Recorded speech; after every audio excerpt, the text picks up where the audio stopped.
Good evening, Hawks fans, and welcome to another Talking Hawks match review. It was a 12-point win over a fit and firing GWS. After a start heavily impacted by the wind, Hawthorn went on to score 74 points to just their 27 in the final three quarters, sending us 4-0. I'm joined tonight by Chris to go through all things related to this round 3 game. Chris, were you as worried as I was heading into quarter time? Look pretty dire. Yes. Well, you got to take it for granted. The commentators were there saying it was a 4 to 5 goal wind, and being down there, I know you've been down there. It does get windy at times, but I've never seen it anywhere near that bad. So, yeah.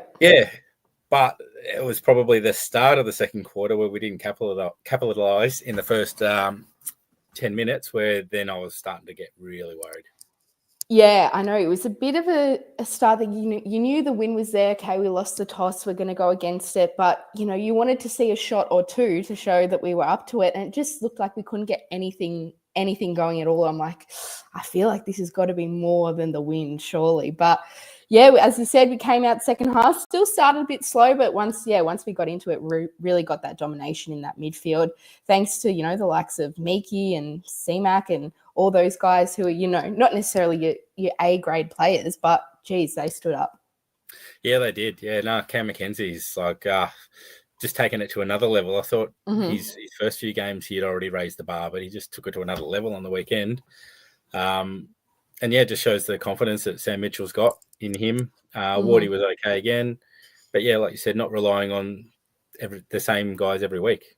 Like you said, Daisy was good. John Newcomb was good. Not for 4 quarters. They all sort of picked a quarter where they had sort of 10, 11 disposals and dominated and then went quiet. So, so it was a good team effort. Yeah, for sure. Did you feel confident coming into this match? I kind of felt more confident than I had the past couple of weeks. But, yeah, it looked a bit shaky at the start, but, yeah, it came good in the end. How did you feel? Yeah, I thought it could have gone either way, but after coming off our 9-day break, I thought it was a long enough break to sort of recover after those six-day breaks in the first few rounds. So they had the bye, which can often be a negative for the teams coming off a bye. But I just thought it was fairly evenly matched coming in and could have gone either way. So I was pretty happy with that result. Yeah, they had some big ins there for them as well with Stringer and Briggs, as well as Jesse Hogan, who did somewhat get the better of us in certain moments. I think Battle had a few iffy one-on-ones with him, as well as Sicily was caught out on him a few times. But, Jesse Hogan, the best forward in the league last year, probably will be close there again this year. So you can't be too much of a disaster, especially when it didn't cost us a game like it has done recently against GWS. But in that last quarter, I thought we played that very interestingly. We didn't score, I don't believe. So we had a few behinds, but no majors. And they were kind of clawing their way back slowly and surely. It was a bit of a stalemate there. And I got a little bit nervous with a couple of minutes to go when they kicked that goal. But, yeah, we held them off nicely and got a lucky free kick, high tackle on Dillmore, which really, settled everyone. Yeah, I thought we would have sort of kicked away in that last quarter, although I think the wind did die down a bit. It was still there. But, yeah, I think that game plan had changed a bit and it was a bit more of milking the clock and slowing the play down, which I thought was a bit of a risky move. I thought you sort of would have been nice to sort of kick those few goals and got the buffer, but, look, it worked out in the end. So, yeah, the third quarter was key. Yeah, exactly. We managed to move the ball. But even I thought our first quarter, we gave ourselves opportunities. We got into the forward line quite a few times and just didn't convert. So that sort of gave me confidence once we leveled it up in the second quarter at halftime that I thought we'd come out and actually hit the scoreboard in the fourth. I didn't expect 4 goals. I thought 1 or 2 would have been good enough. But, yeah, that was absolutely how we won the game, that third quarter. Yeah, weird that we had a game where we won and we didn't score a goal in the first or the last quarter. I'm not sure how often that would happen, but, yeah, the dominance dominance in the second and third carried us through, which was good to see. Yeah, players like Daisy standing up in that second quarter when we needed him to really get our game going was good to see. I think they dropped that tag off the Bedford tag off a little bit and moved him to Newcombe. And then in that moment, you see what happens when that happens. And Daisy just goes bang and kicks one amazing goal from 60 out. Nelly kicks another. I think it got touched, unfortunately. But, it's good to see that, even if you tag one of us, there's someone else going to stand up. Yeah, I didn't see that being touched live. We were celebrating quite heavily at the time. And, upon review, I can't complain about the review. His finger moved, so got to pay him once there. Yes, exactly. Well, from this game, looking at the stats, it was finally a much more even matchup in the midfield. I mean, it didn't look like it in the first. I think the second quarter really made up for it. We evened them out again. So clearances were 33-3. Centre clearances, we won that 11-9, and they won stoppage clearances by 2. But very even when they're a good midfield side. I thought, even though Tom Green had something like 31 disposals, I feel like he wasn't that damaging.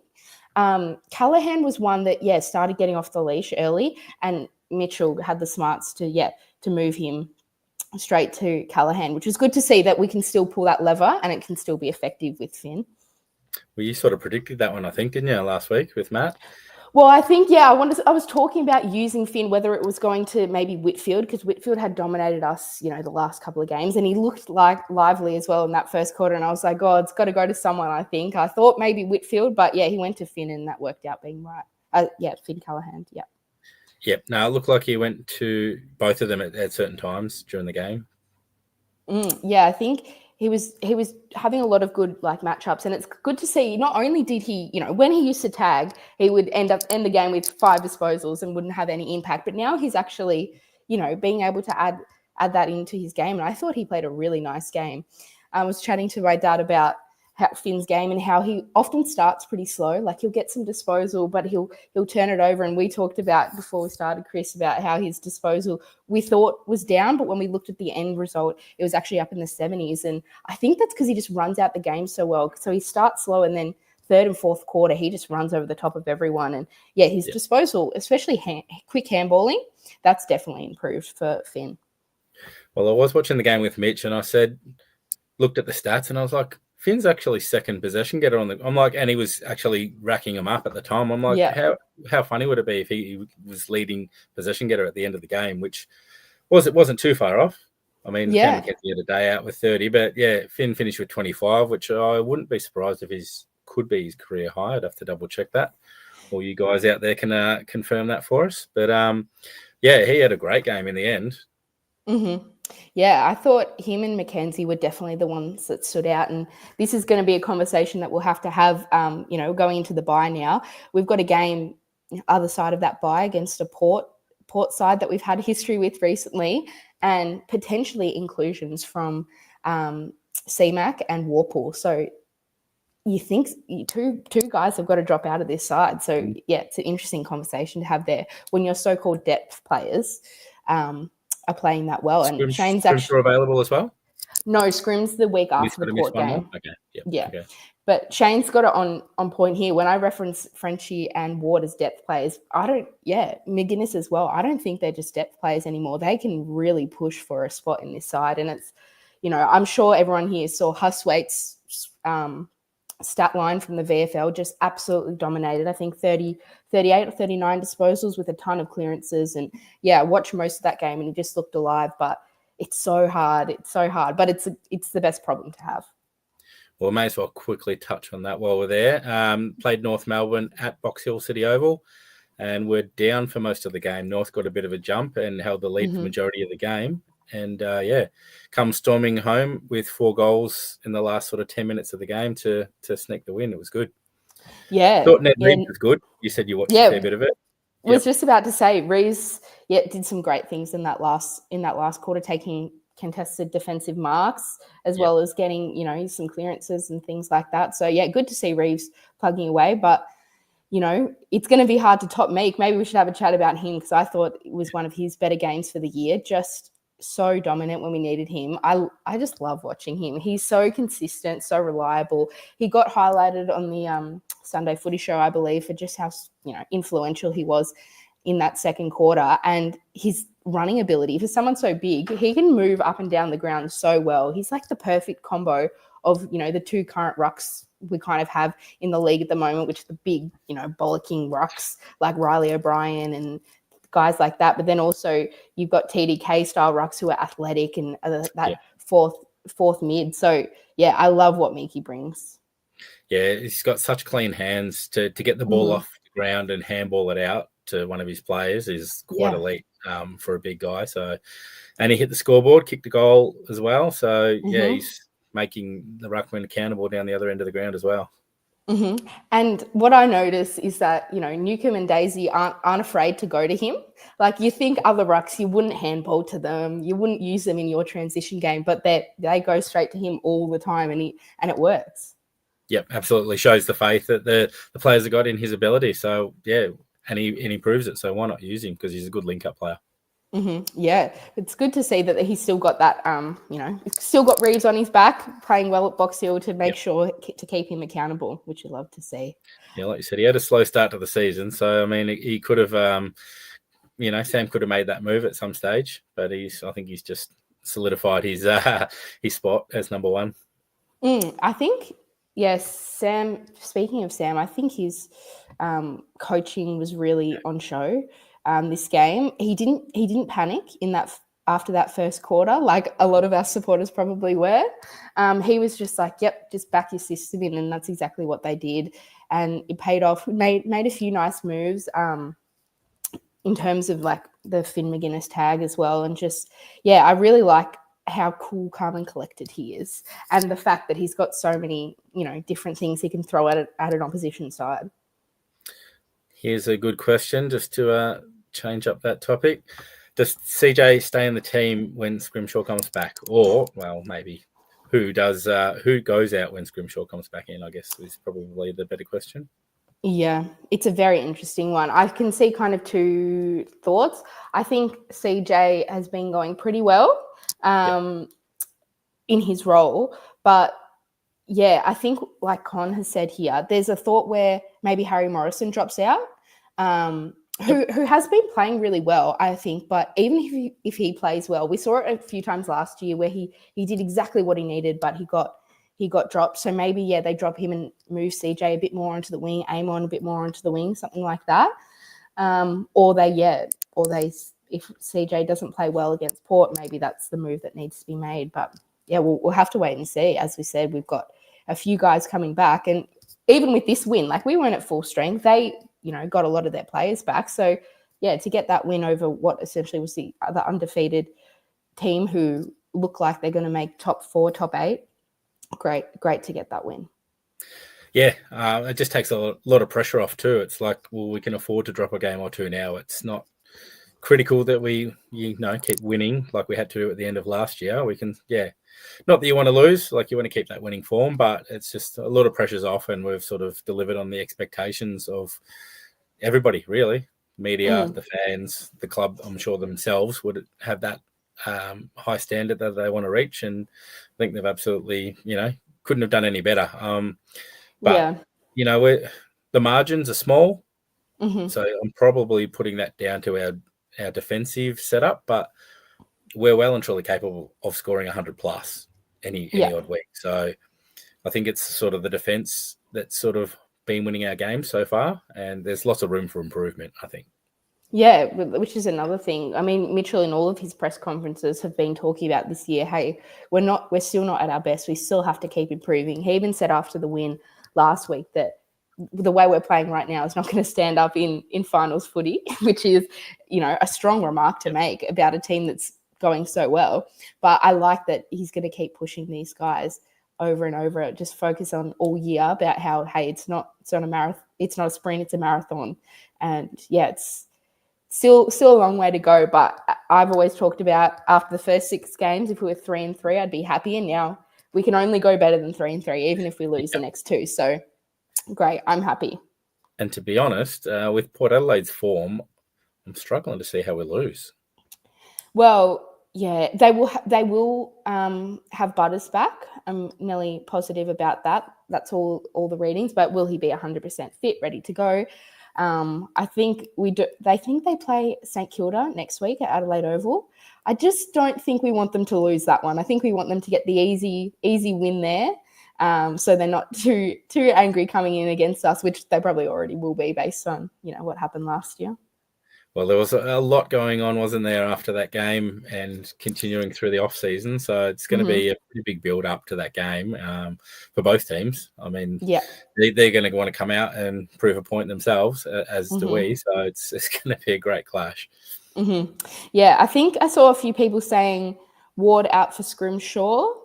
I think when we get Warple back and we get C-Mac back, Ward will already be out of the side before Scrimshaw even comes in. I think out of those more fringe guys that have been playing recently, I think Ward's just the one that's been a bit behind the likes of Morrison, McKenzie, Finn Mag, all those guys. So I think Ward probably comes out, and then if we do get C-Mac in, Bruce probably falls out, Gunston maybe back to sub. But I liked what Gunston did on Taylor. It didn't work the whole time, but it did limit his influence in multiple places. And there was some contest where he was just holding Sam Taylor back and, doing the team thing, which helped a lot. So I liked that we kept that move up, which we've seen the last couple of times against GWS. They said he was pretty solid. He kicked the 2 goals, 3, but geez, those 3 points were definitely ones that he normally wouldn't miss. I know, yeah.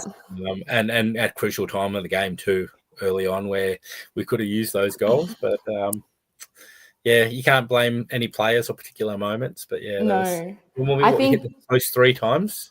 Yeah, something like that. Him and Hardwick, missing some set shots that you'd think that they would kick, but. Yeah, I mean, it's all a bit of a laugh now. I don't know how much we'd be laughing if it was a loss, but I think, hopefully just be better for the future. But you don't normally see those guys miss. Yeah, a lot of love for Ward. A lot of love for Ward. Yep.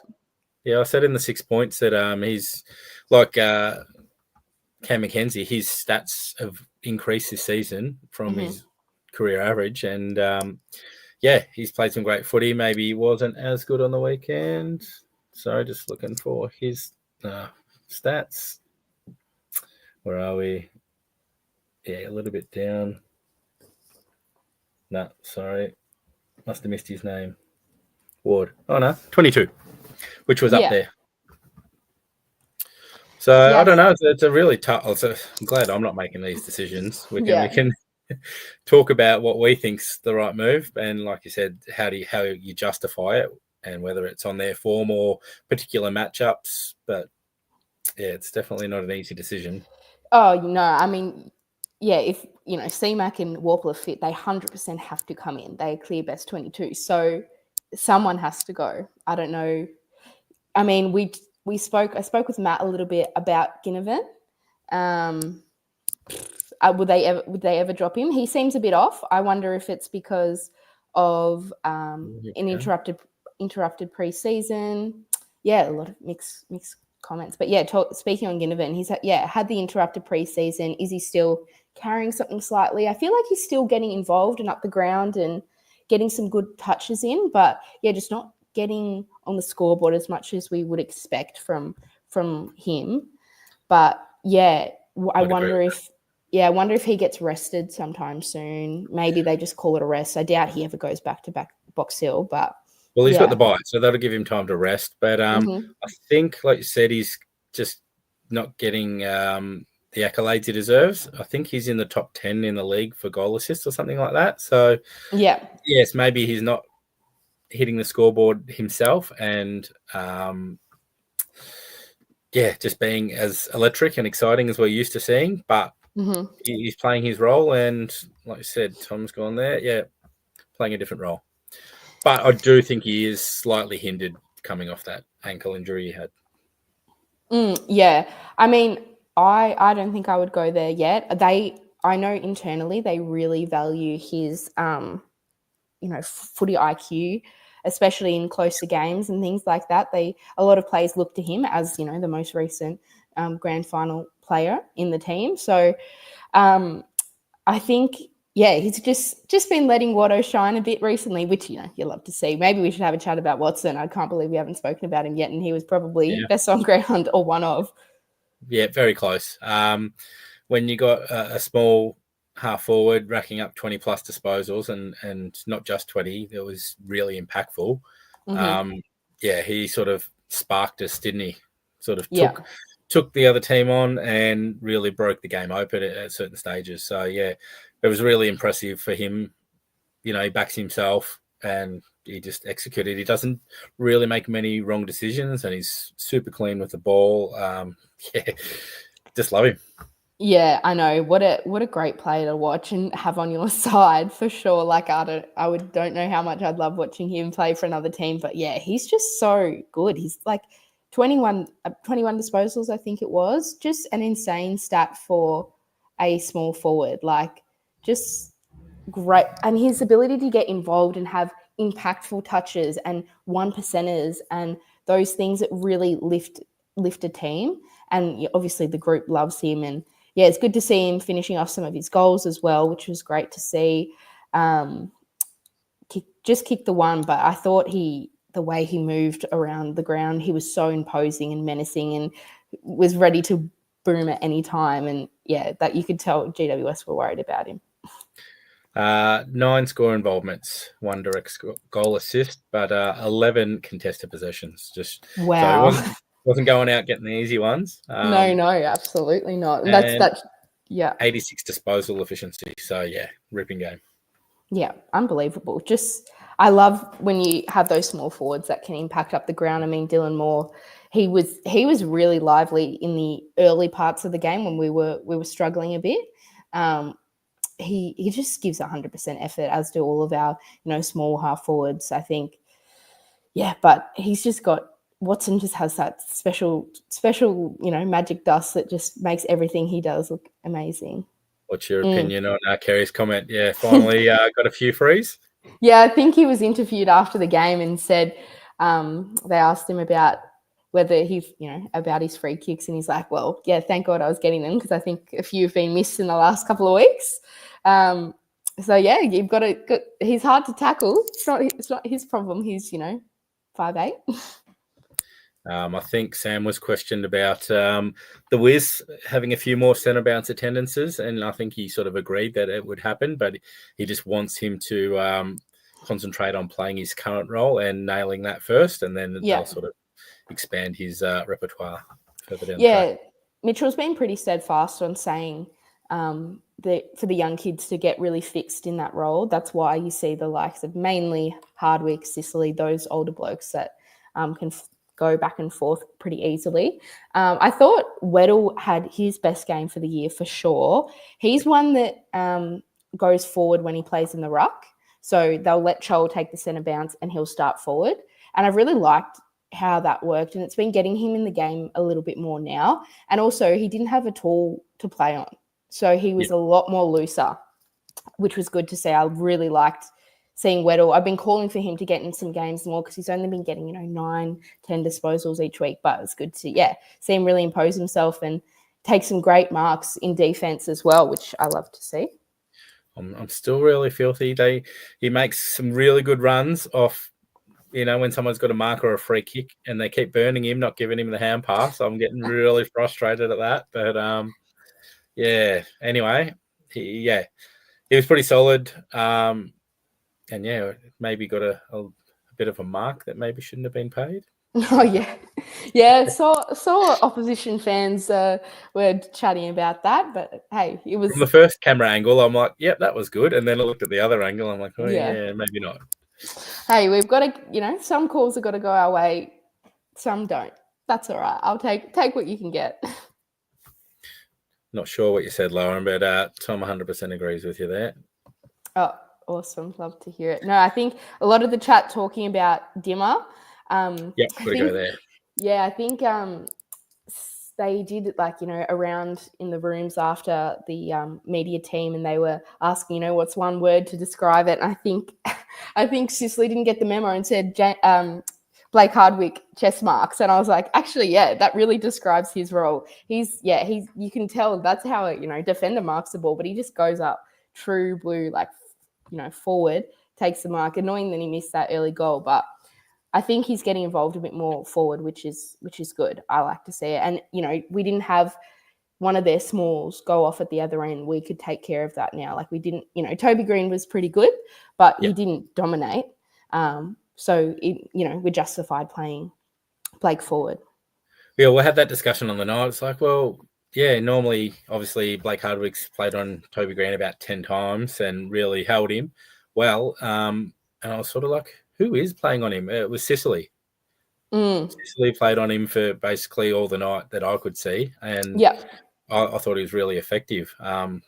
Toby's Toby. You're never going to stop him. And, he got a little bit of the ball and it was good use of it. But, I thought he was quite well held. Yeah, for sure. They have a lot of dangerous guys on that team that you can't keep them all down. So, but it was good to see, someone like Toby Green who's had a hot start to the year. Just not having as much of an impact as GWS supporters would want him to have. Yep. Like you said, a few of them got off the leash. Finn Callaghan, it was mainly their midfielders, wasn't it? I think, Callaghan, I thought he played, I just felt like he was everywhere early. And was always like, every time he got the ball, he was breaking lines. Like he's going to be a star for sure. But it was great to see that we clamped that a bit because he didn't actually end up having as much of an impact if you look at the stats sheet as maybe I thought he would watching that game. So, good job, Finn. Still got that in your back pocket. Yeah, absolutely. Good trick to fall back on when it's required and, execute it again as he's known for. And like you said, for him to be able to do that and rack up his own ball as well was really impressive. Don't want to rely on it every week because I think our midfield's pretty well set, but when we have to clamp down, we know we've got it. Yeah, so who haven't we spoken about yet? I thought probably the coach. Yeah, I thought about Sammy. Yeah, Sammy. He's one that, what can you say? He just knows what to do. He knows when to shift things. He knows when to, pull something back, let the guys play. I was surprised he wasn't on the bench towards the end of that last quarter because I know he likes normally going down when it's a bit close, but I think he's got full trust in the guys now. Well, a lot more than he probably did last year when we blew a couple of leads even against GWS. So, good to see that he's got trust in the guys now to take the game on when they need to. Yep. And that one, there we are. Sam Mitchell, BOG. And, Kingsley's no scrub himself. He's been a great coach the last couple of years doing what he has done to GWS, making them, a big, grand final threat, really. Most pundits would have them as. So, what was interesting about Sam Mitchell I saw after the game was the interaction with Chol. He was having a laugh with him. So I don't know if everyone heard watching the Fox footy coverage, but Chol was meant to be subbed off. I think the runner went out to him 2 or 3 times, did not want to budge, did not want to let Bruce come on, which was something that I would think Sam Mitchell wouldn't be too happy about. Finally came off. I think, Bruce got about 5 minutes on ground in the end there. Somewhere around that 10-minute mark, or less. Yeah, and Mitchell and Chol were having a bit of a chat after the game, a little bit of a laugh here and there, but don't love that from Big Chol. He had a pretty shocking night. I mean, he's probably worse on ground. I mean, he played a great game last week. I think this is just kind of the one issue with Chol is that he's not consistent as we would like him to be. Yeah. But so obviously he plays nearly, in one of the best from last week and then was probably the worst on ground for us last night. Just couldn't get anything going. I mean, Jack Buckley, Sam Taylor, double teaming him half the time. That's nearly impossible for some of the best forwards in the league. So I understand why he struggled a bit. But, just a few efforts and stuff that I thought were lacking. But good to see that maybe they don't mind saying, hey, a one tall forward, you can if you're not up to it, you're going to be subbed off. So it just keeps everyone on their toes a bit. I can get it. Like, he probably knows he's had a bad night, and I think he was just determined to stay on and try a sneak a goal before he went off. But I think so. He was really looking for one. It was in our forward 50. You got to do the team thing. You're told to come off. You got to come off. Yeah. I would be shocked if there just wasn't a more private one-on-one chat Sammy has with Chol about that. We wouldn't want to see that again. Yep, I definitely think that would have happened.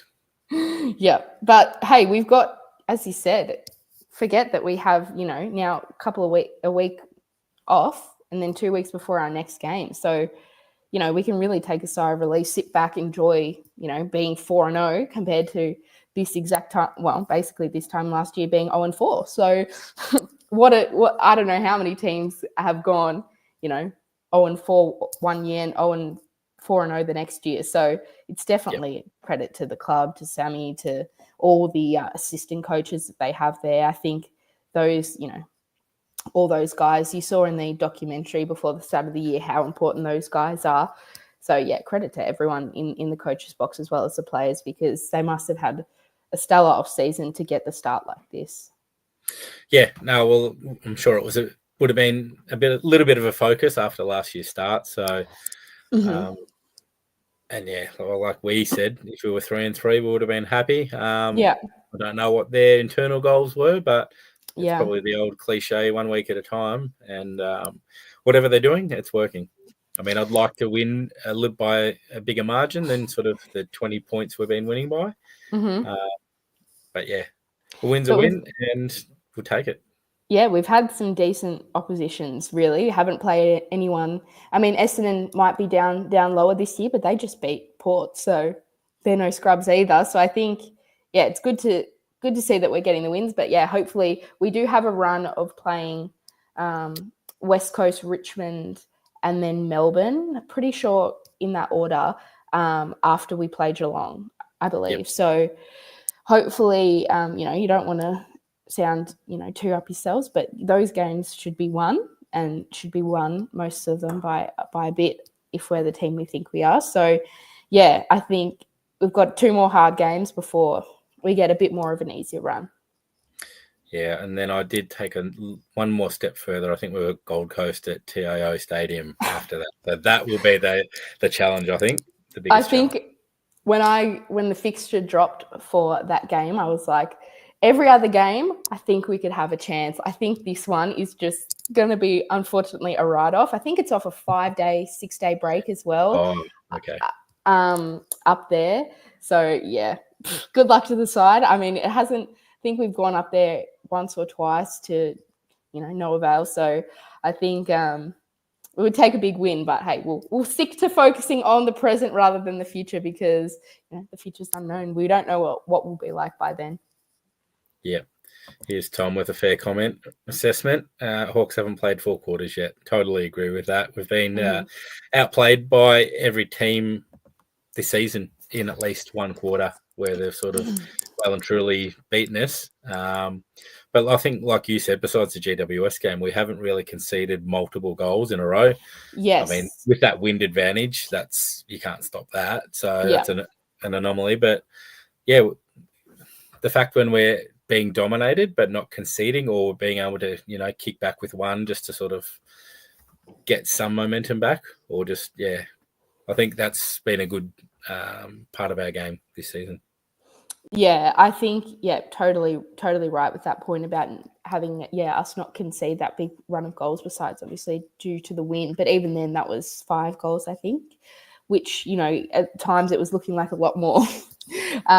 We just couldn't get anything going. So it was, good to see that also didn't, complete, if as the young side we were 1 or 2 years ago, something like that, even in the, win scenario, you would have seen a lot of players drop confidence, and then, the scoreboard pressure just gets into their heads. But, we've got the right blokes there leading the club out on the field to say, hey, it's only 1 quarter, we've got the win now, and let's go. And definitely saw that from some of those leaders in that second quarter.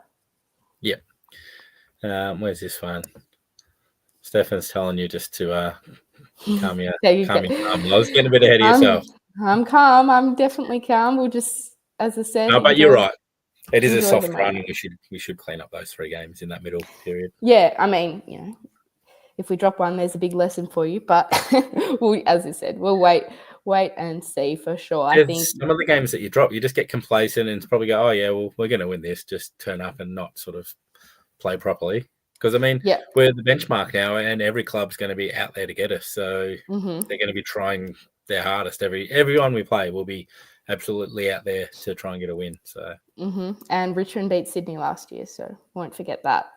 Won't forget that. That should be in the back of the minds. But yeah, who else haven't we mentioned? Yeah, I think a lot of comments about Josh Battle's game. I was surprised he took Jesse Hogan for most of the night. I know it kind of switched around here and there, but he was pretty much the one kind of matchup. I thought in some contests he looked really good. A few little times where he got beat, especially that free kick in that last quarter he gave up was a bit confusing. He didn't need to do that. But yeah, I mean, Battle, his ability to, read the play, like it's just like we kind of have another Sicily down there, except he's much better one-on-one than Sicily is. But yeah, he can read the play, he can pull off, big kicks, and he's got the tank to, run through the ground if we need him. Yeah, he's very flexible, isn't he? Play on the talls, play on the mediums, could even potentially play on the smalls. But just his ability to read the play, and as Sicily does, where he backs himself in to leave his man and go mark the ball or be second man up at another contest. It's just his natural instinct, and you just back him in to do it because he's so good at it. If you had a guess on who is leading our BNF at the moment, who would you guess, Chris? Nice question out of the blue. I'm probably going with Daisy. Okay, yeah, I thought he was really good. When was it? Last night. And then he sort of probably slowed down towards the end of the game. But probably going with Daisy. And like you said, there's probably a handful of players that are going to be thereabouts. Yeah, I think because Stacey was kept reasonably quiet in our second and third game, I think Amon has got to be up there. Yeah, true. Yep. I thought, his first 3 games were really, really outstanding. And then I think they gave him a little bit of attention last night, but still got the 21 disposals and still, going at his 80-plus disposal efficiency as he normally does. So I thought him and Impey, had a bit of a quiet night off the half-back line. But, I mean, you back those guys in every week. Yep. Yeah, and like I said, you can't rely on everyone every week. Like everyone has their turn, and it's good that we can be so versatile. So talking about one guy who definitely was quiet, because I think he only had 2 touches to half time, Massimo. Oh, really? Whether that was GWS clamping down on him or if the ball just wasn't on his side of the ground, I didn't really pay enough attention to why he was not getting the ball, but I think he did recover and have a good second half. But just missed him in that first half when we could have used him. Yeah, maybe Massimo hasn't necessarily had the greatest start to the year in terms of what he was producing in terms of accumulating last year. I know he's had he hasn't lost his kicking ability. He's had some of the best field kicks by a Hawthorn player all year. He would be up there for sure in a lot of those, listicles. But I think he maybe, just needs to get involved a little bit more, because I want to see his amazing kicking ability coming off the wing. I think opposition have noticed how dangerous he has and paid a lot more attention to him. So it's just him trying to manage getting off that leash. But here's one we haven't really touched on and just does the same thing every week and doesn't get the credit for it, I think. No. Nashi, how do you rate his game? Maybe as the comment said, or some of the comments said, a little bit of a quieter game from him, but he was one mostly matched up with Tom Green. Now I know, as I said earlier in the live stream, Tom Green got like the 31 disposals, but I thought his impact was limited, and Nashi was tackling him, trying to stop him from getting the ball. So I like what he did. He had a bit more of a role to play than he would playing more freely in other games. So I think, 17 disposals, 406 meters gained for a midfielder is very good. So I like Nashi's game, didn't stand out majorly, or didn't stand out for the wrong reasons either. 7 tackles, 25 pressure acts, just to go in with his 82% disposal efficiency. So 82% is very good. Very good for a midfielder. 7 tackles is what you want to see when he's having that more accountable role on a big midfielder in the other team. Yep. What you got anything else there you want to Yeah, discuss? good question. I'll just waiting for any comments to roll through maybe before we slowly look to wrapping it up. We've already had our chat about Meek and etc. So I'm just saying if there's any comments talking about who we haven't spoken about yet, we probably have just once we end it, head back to the start of the live stream. But I think, we probably need to wrap it up there. Maybe we can look a bit more forward to the Port Adelaide game now in a couple of weeks' time. I think seeing a few players' Instagram seems they're getting a little bit of a break. So some of them are away on holidays for a couple of days, I'm sure. So, good luck to them. Hope they rest up nicely. And we can come back and get a few more soldiers back as well. Well, definitely a well-earned break. And I guess the best thing was we didn't get an injury that's going to sustain missing any games. Hey, that's good. Yeah, bonus. That first time this year we've come out healthy, which is good to see. So slowly each week we're starting to get a few more off the injury list. Cal Shadir is one that I'm looking keenly each week to see what we get from him. It still sounds like he's a while away. I would be thinking maybe more looking towards mid-season, maybe around 10 to 12. I'm no physio, but that's just my guess on what the readings are, is that he's still TBC. He's still got to get some more scans before he goes back into full contact, and he'll need probably at least a month of training to get into it, and probably a half or even more at Box Hill. So wishing all the best for Deary, but it's the Port game. You said you feel confident going in? Absolutely, yeah. Yep. Like they said, I think almost every interview that Timmy's done with a player this year, and he sort of asked that question, and all of them just like burning in the belly of losing that game. So, they're going to have something to prove.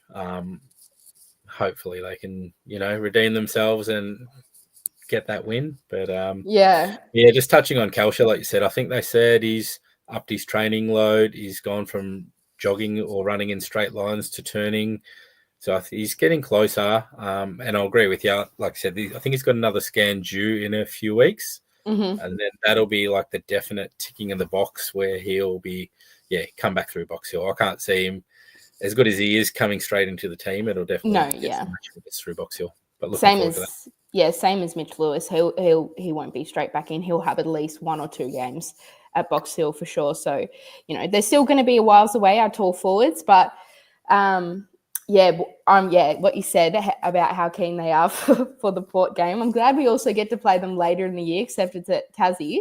So if we do lose to them, we can respond again, and at least we'll be at our fortress down there. So, but I'm just hoping Sicily doesn't get rubbed out. I'm just afraid of what he could potentially do in this type of game. But he's going to absolutely have a chip on his shoulder after, unfortunately, missing that goal late in the piece there. So he's going to be absolutely raring to go. And I wonder if they choose to swing him forward. I thought they might have swung Sicily forward in this game, especially in the last when we had the breeze, but we didn't need it in there, even with Chol going off. Yep. What else have we got? James Blank, who's getting close to being full fitness again as well. He's another forgotten man who was absolutely improving and holding his spot in the team. Obviously, you got Frost who can't get a game either now. So Blanky might find it a bit hard unless they want to try and swing him forward while we're short on tools. But it's an interesting one. Forgotten man for sure, which is, but he's just been working so hard. Like the fact that he had, multiple setbacks with this ACL. It's not just the 12-month of him. It's going to be more than that now. Looking at the 14 to 16-month range for an injury is just so rough. To get through that mentally and physically, it's got to be extremely tricky, but he seems to be handling it amazingly. So really keen to see him back, and as you said, he will be starting at Box Hill, but big cheers for him at Box Hill wherever they play when he comes back on the ground. Same with Sam Butler, who is still TBC. He was going so well in preseason, but I think don't have the full details, but a few unfortunate setbacks. But yeah, another one that will be, getting around when he finally gets back on the park again. And Will McCabe's getting a few games into him as well, which is good. Mm-hmm. Yeah, he's an interesting one. He's been doing a bit more forward. So obviously drafted as a defender, predicted to be a defender, potentially, that Sicily replacement when Sicily finally, finishes up his career. But yeah, playing up forward, doing some nice things. Could be an interesting one. Why not experiment now at Box Hill rather than trying it later when he's playing in the seniors? So exactly. And a lot of the best backmen have played forward at points in their life just to get a bit of a feel to what it is like to be a forward and how they have to think and how they move. So yeah, he's an interesting one. I thought Noah Mraz, our draftee from last year, did some nice things as well. Got banged up. I think he had a tape around his head, but yeah, he seems like an absolute character. Incident? No, I didn't. Yeah, so he was going back with the flight of the ball, and one of the North players, one of the big boys, come in for the mark, which he took. But I don't know if he collected him on the hip or, it was a big impact. He had a lot of blood flowing from his head. So, but to his credit, obviously passed the concussion test and wrapped him up like a mummy and got him back on the ground. And he didn't hesitate. He got in there and battled away. That's what you like to see from some of those defenders. We've always had a tough, back line where they're all, got strapping on their shoulders or their arms or their heads or So, love to see it. It's good to see that the youth is coming along well. So that's 2 wins for Box Hill now, both very close wins. Hopefully they can get a bigger win in upcoming, but it's good to see. I mean, I love watching Box Hill. Love, seeing how the kids come to be. You get to see, you got to see Dylan Moore run around and you go, oh yeah, he's got something there. And then he finally comes into the side. And it's very rewarding. But I think we might wrap it up there, Chris. Maybe let's just go, since we probably won't hop on next week since we have the bye, let's have a chat about the Port game. Maybe you can give us one prediction for the game and then give us your margin. I do think we are trying to get something organised for the bye round, so we will have a live stream of some kind, I believe, yet to be confirmed. But we'll let you know as soon as we lock something in. Mm-hmm. Prediction for the Port game, I think we're going to increase our average winning margin from around that 20 points and boost it up to, into the 30s or 40s. I think we're going to get them good. I think hopefully something, I'm going to predict around maybe 24, 25. Hopefully, that 4-goal mark. I hope it's a bit more than that, but that's what I'm just thinking for the moment. I think they might maybe get a bit of a jump start on us coming out of the bye, but we'll crawl our way back. Do you maybe have a prediction for best on ground or someone who's going to kick a bag or? I think Sicily will get about 10 marks and just dominate in the back line and maybe even sneak down and kick a couple of goals as well, just to rub it in. I would love to see that for Sis. I know, he was so upset after the Port game, Port final last year. So to get some revenge, I'd love to see that. Well, we've got some great predictions here. A lot of Guinea comeback games I'm seeing in the comments. I'm going to go, I think Watson's going to... Wow. I mean, that would be insane. But I'm going to say I think Watson's going to have another game, another day out, except going to hit the scoreboard a bit more this time. I don't really rate their defenders back there too much. So I think it could be a good day for one of our smalls, and I'm going to go Watson. A lot of going Guinea. Maybe I know Maury had a bit of a quiet final series and a quiet game against Port as well. So he might want to respond as well. So it's a good game to look forward to for sure. I like it. Wish I was going. Tickets sold out too quick. But, I know. I've been trying to go, but it's so hard and expensive to get together, gather around. It is. But yes, exciting nonetheless. Like you said, a few players getting away for their break. So let's hopefully they can rest and relax and come back with the right mindset for that clash. Mm-hmm. All right. Well, thank you everyone for joining us tonight. Don't forget to follow us on all, social media platforms, X, Twitter, Facebook, Instagram. Make sure to, like the video, subscribe, turn on the notifications so you can know when we're about to go live. Normally, as we said, we've been doing it Sunday nights, but we might get to you guys next week, hopefully with another live stream during the bye so we can reflect and look forward for the rest of the year. But whoa, what a good start, hey Chris? 4-0. 4-0, amazing. Weight lifted off the shoulders. 2014, so if we can repeat 2014's, I'll be very happy. Yeah, wonderful. All right, thanks for joining us tonight, and of course, go Hawks.